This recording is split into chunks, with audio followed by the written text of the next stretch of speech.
Kai, the ancient leatherback turtle, moved through the midnight zone with the weary grace of a mountain. His heart, a slow and steady drum behind a wall of bone and scale, had been beating for nearly 2 centuries. He was a pilgrim drawn by an ancient map written in his blood, back to the same stretch of beach where he himself had scrambled from the sand as a hatchling. But between him and his destiny lay a wall of death, a ghost net. It was a shroud of synthetic twine, invisible as a thought in the dark water. It ensnared him not with a violent snap, but with a sly, clinging embrace. The more he pushed, the more the filaments tightened, a web of modern carelessness around a creature of timeless instinct. His powerful front flippers, designed to propel him across oceans, were pinned to his sides. Panic, a cold and unfamiliar sensation, began to seep into his old heart. He struggled, a muffled thrashing in the infinite quiet, but the net only bit deeper, drawing tiny pearls of blood that bloomed and vanished in the blackness. His lungs began to ache for a breath he could not take. Above him, a silver needle shot through the blue. Lyra, a mermaid of the sunlit vents, was chasing a school of sardines, her laughter a cascade of bubbles. Her tail, the color of abalone and moonlight, flipped effortlessly, propelling her in joyful arcs. It was a stray strand of the net, drifting like a dead vine, that caught her eye. She slowed, her playful chase forgotten. Following the strand down into the deepening gloom, she saw him. Kai was a shadow trapped in a darker shadow.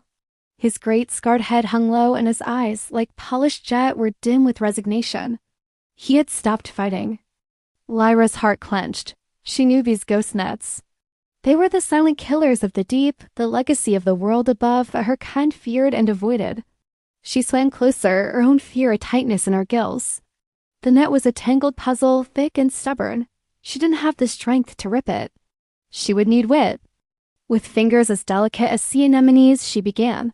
She traced a single strand, finding where it looped and knotted around his left flipper. She pulled and plucked, her nails breaking against the tough material.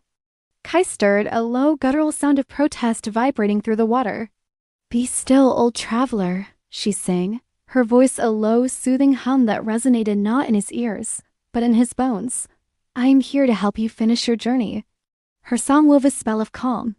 The turtle stilled, sensing a will other than his own, a will bent on liberation. Time lost its meaning in the deep. Lyra worked with the patience of the coral that built empires. She untangled, she loosened. She sometimes had to use a sharp-edged piece of shell to saw through a particularly cruel knot. Her fingers grew raw and her tail ached from holding position. Once, a loop of netting slipped and snagged around her own wrist, yanking her close to Kai's barnacle-crusted shell. For a terrifying second, she was trapped with him, a prisoner of the same silent hunter. But with a sharp twist and a tear of her skin, she was free. Finally, after what felt like an age, his right flipper came loose. It moved slowly, stiffly, but it was free. Emboldened, she redoubled her efforts, working on the bindings around his neck and his other flipper. The net began to unravel, its malevolent strength dissolving strand by strand. With one last frayed knot giving way, Kai was free. He did not bolt. He hung in the water for a long moment, suspended as if he could not believe the weight was gone. Then, with a powerful, deliberate stroke of his flippers, he pushed forward. He swam a slow circle around Lyra, his massive head turning to look at her. In his ancient eyes, she saw not just life, but memory, gratitude, and a profound, abiding wisdom that humbled her. He nudged her gently with his beak-like mouth, a gesture of thanks as old as the sea itself.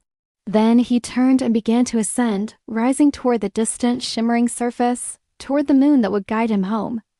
Lyra watched him go, the specks of blood from her fingers swirling like tiny rubies in the water. She was tired, her body bruised, but her spirit sang. She had not just saved a life.